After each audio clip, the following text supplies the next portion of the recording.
Hello there and welcome to today's United Kingdom Talk. Now on the next recorded show I shall be telling you all about my exciting Christmas at my sister's house with her wonderful children and the little event where I DJ'd before that and all that. Okay, so that's coming up on the next show. Of course, this is the one before New Year's Eve, isn't it? Well, I say the one before it is New Year's Eve, but it's kind of before the party, if you're going out, that is. Now, I did check back on the last show, and I said the last show was the one before New Year's Eve. Now, depending how you look at that, you may have thought that was a mistake. I can understand that. You may have thought it was a mistake because I said it was the one before New Year's Eve, which was the last show, which was talking about this show, thus indicating that this was the one before New Year's Eve. Now, are you following so far? I do hope so. If you watch or listen to this show via the podcast, this is the New Year's Eve show, so to speak, okay? But depending, of course, on what time of the day you're watching it, it is before New Year's Eve, so I wasn't wrong after all, was I? I bet that Carl in Yorkshire, regular correspondent to the programme, I bet he was up there typing away, "Oh, Chris, you've made a mistake." He does love it when I get things wrong. He really does. A warm welcome along. If you're new, then this is possibly the most pointless half hour you will ever spend in your entire life. Some bloke approaching middle-aged, beg your pardon, yes, approaching middle-aged, if you don't mind. Yes, that's me, okay? Approaching middle-aged. Some bloke approaching, pardon? What do you mean I am at middle-aged? How rude you are! It's a liberty, that's what it is. Some bloke approaching middle-aged who sits there 3 times a week on a recorded show and an hour a week on a live show and talks absolute rubbish. This is possibly the most pointless half hour of your life. But let's face it, it's a lot better than the stuff you see on the telly at the moment, isn't it? Come on, be honest. My name's Chris Reardon. This is United Kingdom Talk. The email address, if you'd like to join in at any time, is chris@unitedkingdomtalk.co.uk. chris@unitedkingdomtalk.co.uk. If you didn't know already, there is also a live show every week, and you can join in by Skype, by email, or by telephone on the live show, which is wonderful. To be able to talk to our dear friends and loyal listeners live is just unbelievable. And we've had quite a few interesting conversations recently. Suko rings up. Suko in New York. Tom from TomHarrisUSA.com. He's spoken on the phone. Who else have we had on the phone so far? Or on the Skype, rather. Tom Holt, I think, who is our youngest viewer and listener, 14 years of old. Very interested in radio and all that sort of thing. He does a little spot on there, doesn't you? And it is wonderful, absolutely wonderful to be able to talk to people live. So do join us for the live show. How do you find that? Very, very simple. I mean, I couldn't make it simpler. I really could, because there's nothing worse than having to, or wanting to do things, like technically wise. Do you know what? I've got this shirt. I've got to just change the subject. I've got this shirt on. It's so tight around my stomach. I'm desperately trying to hold my stomach in while I'm talking to you today. Well, a few pounds have gone on, I'm afraid, since Christmas, which is not good because it was a few pounds over as it is. I'm about a stone overweight at the moment. Not happy with that. But that's the way it is. Now, where was I? Oh, yes. I like to make it as simple as possible. Now, to watch the live show or listen, you can watch or listen. Yes, video as well. I mean, I am a global television star. I am. People just don't realise it yet. I just hope one day I could see my little face plastered over the sides of double-decker buses and possibly on hoardings all over the city in which you live. I do hope that one day. More likely, it'll be a phone number scribbled on a toilet wall, I think. But you never know. I mean, luck might happen. Mine might be the new face of, I don't know, Avon. Or Calvin Klein. Do you remember those ever so sexy adverts with David Beckham just laying there in a pair of white pants for Calvin? Is it Calvin Klein or Giovanni or whatever it is? Oh, one of those labels. I don't know, dear. I mean, I go to Asda from all my well, I don't wear underpants. Actually, I don't wear underpants. Did you? I hope you don't, hope that hasn't shocked you. Well, please, someone tell me the point of underpants. Something else to wash. What is the point of it? I mean, you keep filling up your washing machine day in, day out with bits and pieces, don't you? Anyway, I'm going off the subject here. To listen to the live show, simply go to the main United Kingdom Talk website. That is unitedkingdomtalk.co.uk. Top left-hand corner is a little picture of me with a grey T-shirt on, smiling, as I try and do so often, although it's hard. It's hard with my dejected life that I lead. I do try and smile through the unhappiness. I really do. So, go to unitedkingdomtalk.co.uk. Top left-hand corner, picture of me, grey T-shirt, says Listen Live. Click on there on Monday at 6 p.m. UK time to listen to the live show. Now, that live show is part of some other shows. And there is actually two shows on before me. There's young Yannick, okay, young lad who's in Germany. He does just a 15-minute chat show. After him, there's a guy called Lee Last. Again, another young lad, I think he's 15. He does a bit of a chat. Then there's me, the daddy of them all, between 6 and 7. And then 7 to 8, there's our mate Ross Patzelt, who does appear to speak before he thinks. I think you'll see what I mean. He doesn't always listen to people. I've noticed that with Ross. He chats on, and you'll be having a conversation with him, right?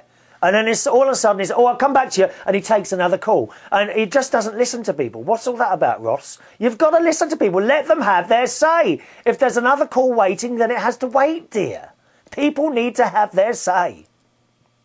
And then they keep playing, Ross Patzelt keeps playing this audio clip that does sound very much like me when I kind of lost the plot at some point and started swearing my head off at someone. I'm sure it's not me. I really am. So remember how to listen to that, okay? Go to unitedkingdomtalk.co.uk, top left-hand corner, click Listen Live on Mondays for my show after 6 p.m. or at 6 p.m. UK time, and then we can have a little bit of a conversation together. It's all very nice being able to do it live. Now, I must tell you, a couple of weeks ago, I don't know if you saw on the news wherever you are, but we had the most amazing amount of snow suddenly dumped on the British Isles. I mean, even here in Royal Berkshire, I can't believe it. Usually here, where I live in Royal Berkshire, it is sunny, it is summer all year round. We pay extra for that. And yet, this snow appeared from nowhere, and for the first time ever in my nearly 30 years of DJing and karaoke hosting and everything else I do, for the first time ever, I could not get to work. Da, da, da! Shocking and horrific it was. I mean, of course, that week I had nothing to eat. There was no money coming in. I mean, if Mary and Joseph had knocked on the door that week before Christmas and said, is there any room at the inn, I would have to have taken them in just to get a bit of rent in, dear. Terrible. I couldn't get to work. Shock horror. And that is the first time ever I've not been able to get to work. And I was really annoyed at myself because I'm not one of those people who picks up the phone. Oh, I've got a sore throat, I can't come to work. Or, oh, I've got a headache, I can't come to work. Or so, I'm not one of those. I drag myself into work at all costs. Sometimes foolishly, I have to say. There's been a couple of occasions where I've done that and I've really been ill and had to be sent home. But in my mind, it's better for them to see that with their own eyes rather than think, oh, he's lying. On the other hand, there are managers that assume that anyone who rings in sick is lying. there are some really uncompassionate managers who they only think of the business and nothing else. If someone's ill, it's like, oh, guess who's rung in sick, da da da da da da da. And sometimes they are actually sick, but they don't believe them, which I think is very sad. I did work for one guy at a pub in King's Cross in London, and I remember I actually broke down one night on the way there, and I picked up the phone and I said, oh, hello, it's me. Ever so sorry I broke down. Oh, well, when do you think you'll be here then? I said, well, I'm just waiting for the RAC at the moment. Oh, OK, then well, ring me when you know. And he just banged the phone down. No compassion whatsoever. Absolutely no compassion. Anyway, the RAC man came and that was it. I rung up straight away. I said, oh, well, the RAC man's here now. I can get him to tow me to the pub, so, you know, so they wouldn't be without a DJ. I said, if you like, and I'll make my own way home now. And he said, well, it's 12 o'clock now. I might as well do it myself. Oh, right, OK. Absolutely no compassion whatsoever. And I never forgave him for that. Never forgave him for that. No compassion whatsoever. No, you know, if that had been me at the other end of the phone, it would be, all right, well, don't worry, we'll sort something else. You make sure you're OK, and that's it. Oh, no, no, nothing. It was nothing like that, and I was just disgusted by that attitude. Really was. Has that ever happened to you? Have you ever got to work, or not got to work, and you've made that phone call, and at the other end of the phone has been someone who really couldn't care how you are? It's blooming hurtful, that is, isn't it? If it has, then let me know. The email address of the show, as always, is chris@unitedkingdomtalk.co.uk. chris@unitedkingdomtalk.co.uk. I've got to be honest, I'm not a very forgiving person, which is not good. I don't think that's good, really. When I feel someone's crossed me, it has to happen quite a few times with that same person. You know, I have a very high threshold where it comes to people letting me down or upsetting me. And I've mentioned this before, sometimes it goes on for years and years, but then suddenly I think, hang on a minute, no, you're taking the Michael out of me, I'm not having this anymore, and then bang, that's it. The door's closed. And I'm just trying to think of an occasion, actually, where I've opened the door again. There has been a couple of occasions where I've been able to open the door again, but overall, I think, and I don't think this is credible. I'm even quite surprised I'm letting you know this, but I'm not a very unforgiving person. Sorry, I'm not a very forgiving person, I don't think. When something's been banged on at you all the time, or you really don't agree with something, and the other person doesn't seem to offer a resolution of any sort at all, or isn't willing to listen, or it could be someone that doesn't return phone calls. That really gets me. Really gets me, people not returning phone calls. There's probably one or two of you listening or watching at the moment who are in that book, but I haven't closed the door yet. So don't let me. But eventually I get something, certainly with telephone calls, I get telephone fatigue. That's what I call when you keep ringing someone up and you get answer phones. Or it rings and then goes to the answer phone. So you know damn well at the other end of the phone it will say missed call. And you would just think that person would then ring up and say, oh, you tried to ring me or something like that. You know? I get telephone fatigue with some people, and eventually I just delete them from the phone. I mentioned this a few times to you before. There was a guy in Wandsworth, where I used to live in Wandsworth, very friendly guy. Knew him for the 5 years that I lived in Wandsworth when I had my first flat there. And after I left there, I used to ring him, not every week, you know, every few months and that. Not once, not on one single occasion did he ring me, ever. And last year, or this year, just at the end of this year, I deleted him. And it just gets my goat. That really gets on my nerve. I think it's just downright rudeness. And I get fed up with these people. Oh, I'm too busy. Oh, I'm too busy to ring you. All right? Another guy in London. Very, very similar thing. I used to ring him. Answer phone, answer phone. And then when you'd say to them, why didn't you ring me back? I didn't have any credit. And yet when you see these people out, they're on the phone all the time. So where's the credit come from then? And it really annoys me. People that don't return calls. Eventually they get deleted and I close the door. That's one of the things that gets me. Now, what really annoys you about people? Perhaps, one of the most annoying aspects of people to you is people that are approaching middle age that start talking rubbish for half an hour all the time. And you can't get a word in edgeways. Is that right? Oh dear, I'm turning this into a moaning old show, aren't I? I don't mean to. Come on, what really annoys you about people? Is there anything? Let me know, Chris at unitedkingdomtalk.co.uk, all right? Chris at unitedkingdomtalk.co.uk. Tell me the things that really annoy you. Chris at unitedkingdomtalk.co.uk. All right then, my darlings. Let's just do some emails to clear up our emails from this year. By the way, have you got any New Year's resolutions? I want to know what those are as well. We've only got a few more shows until I'm off on holidays for 3 weeks. All right, so get your emails in nice and quickly. Very, very quickly you've got to be now to get them in before I go on holiday. Hello to Yvonne. Now, she did send this in before Christmas. Indeed, all these emails came in before Christmas, but we've been a bit slow.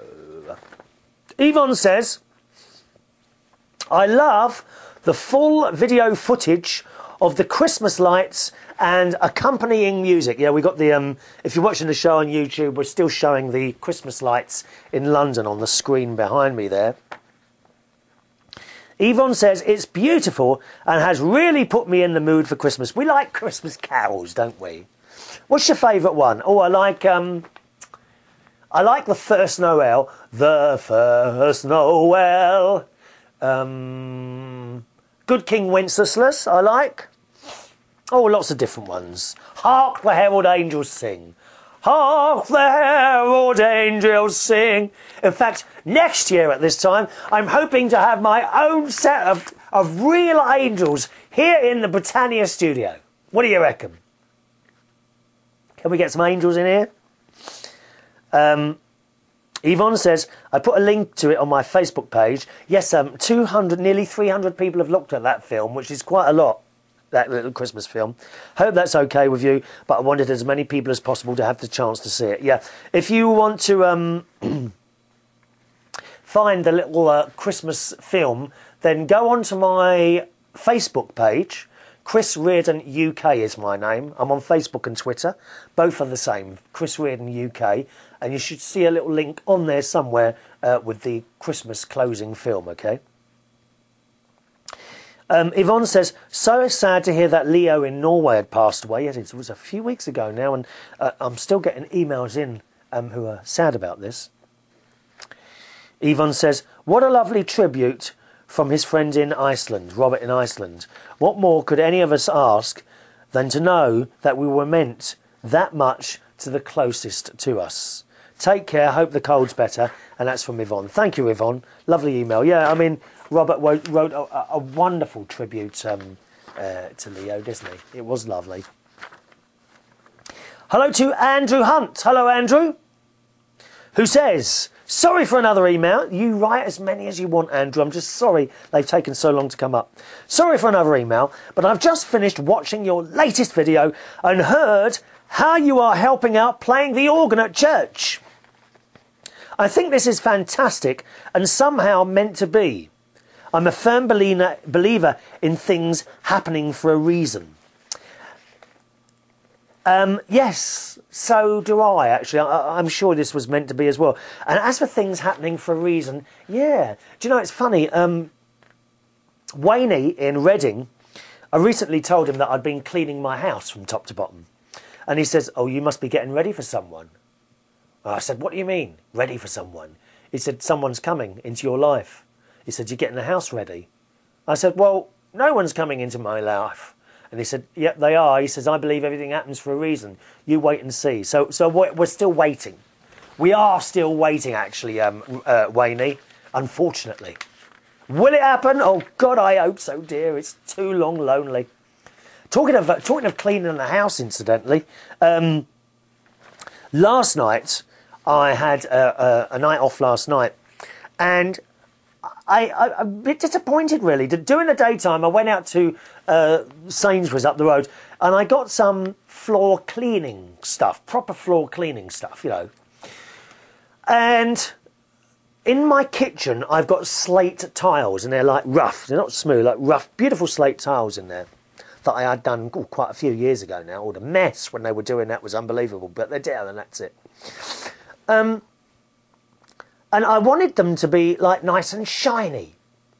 So I bought this stuff, and it says on the bottle, for normal cleaning, just, you know, put a couple of capfuls in the water and mop as usual.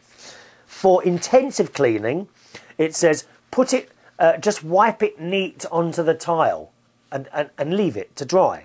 So I did all this last night. I spent about 2.5 hours doing the kitchen floor last night, because of course I've got a table in there as well. So you kind of got to do it in 3 sections, you know, 1, 2, 3, like that.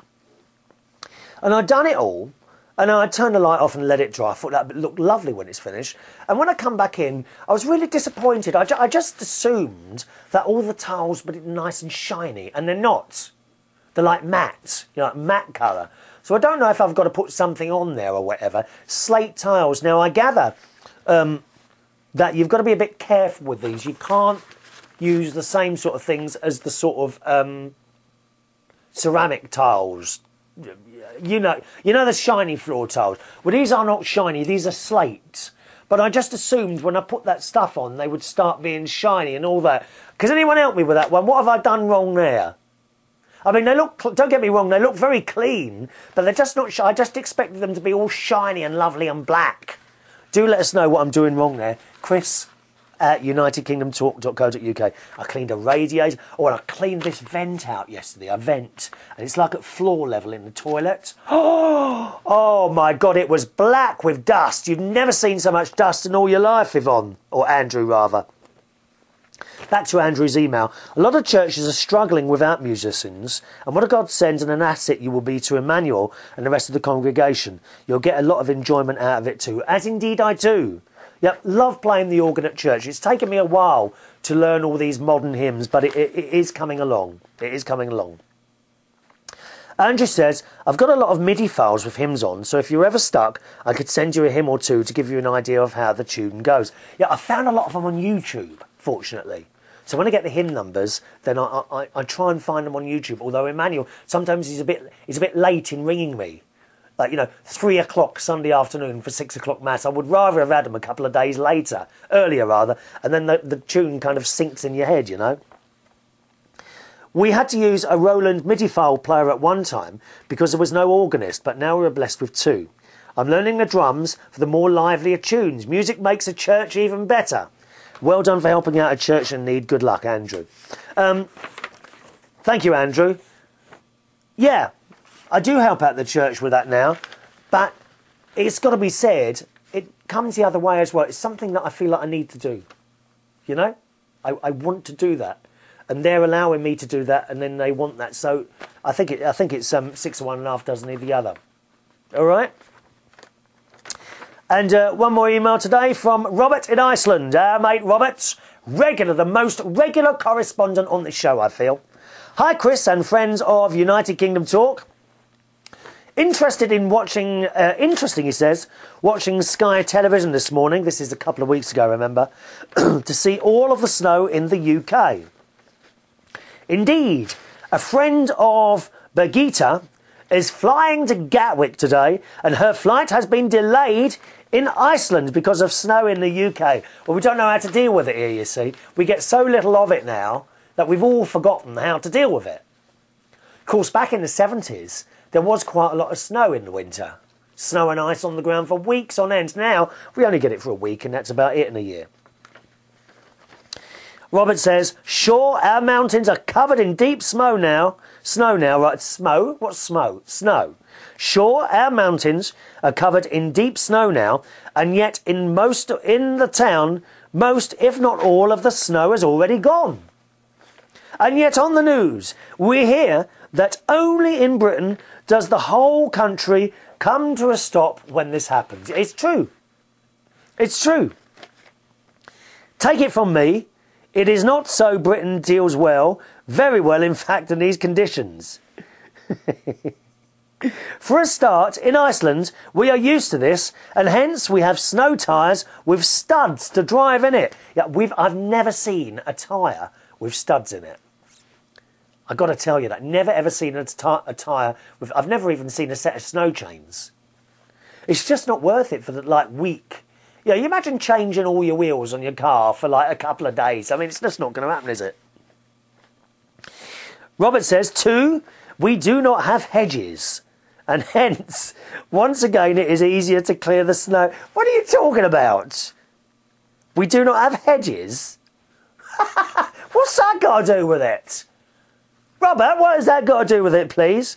3, we do grind to a halt in Iceland when the hard weather comes, just like you guys. 4, we have an almost constant road repair during the year when we can get to the roads, which means that the equipment used to repair roads can just as easily clear snow. Take it easy down there and don't put yourself down. Oh, it's terrible. And there was one guy on the Facebook, a friend of mine actually, Ben is his name. And Ben is one of those people that does like to moan at anything authoritative. He really does. So he's gone straight on the Facebook and says, why do we pay our road taxes and all this? Why do we pay our council tax when they can't keep the roads clear? Because we haven't got the equipment to do it. It's just not worth it for those very, very few days of the year, Ben. I mean, it isn't. You would spend millions and millions of pounds across the country buying equipment to keep roads clear for what basically is like 2 days a year. It's just not worth it, Ben. I'm sure you'll agree. What about you lot in parts of America where you get a lot of snow? Minus 15 and... I can't... It's made me shiver just feeling about it. Anyway, I'll be out of it all soon when I'm on my holiday in Australia. Thank you very much. Yes. All right, one other thing I wanted to ask you today. Now, certainly in the UK, have you noticed when you're watching television now, right, any of the commercial channels, you know when the adverts come on and you start flicking between the channels, have you noticed that all the channels appear... I don't know if this is me seeing something that isn't actually there, but I'm sure it is. I'm sure they are now showing the adverts across all the channels at the same time. Not necessarily the same adverts, some of them in different orders. But when you flick, you know when you get the adverts suddenly come on, ITV1 for example, do you pick up the remote control, let's see what else is on, and you flick across ITV2 adverts, Sky 1 adverts, and you keep flicking, and the channels appear to be showing all the adverts now at the same time, so that when you start flicking through the channels, you can't miss them. Has anyone else noticed that? Eh? We're being forced to watch adverts that we don't like. Chris@UnitedKingdomTalk.co.uk is my email address. Time to go now, boys and girls. Thanks very much for joining me. I'll see you on the next show, the first one of 2010, all right? A very, very happy new year to you. And if you're making some resolutions, keep your fingers crossed. You might actually stick to one of them. For myself, Chris Reardon, thanks for watching in 2009. I'll see you in 2010. Bye-bye now.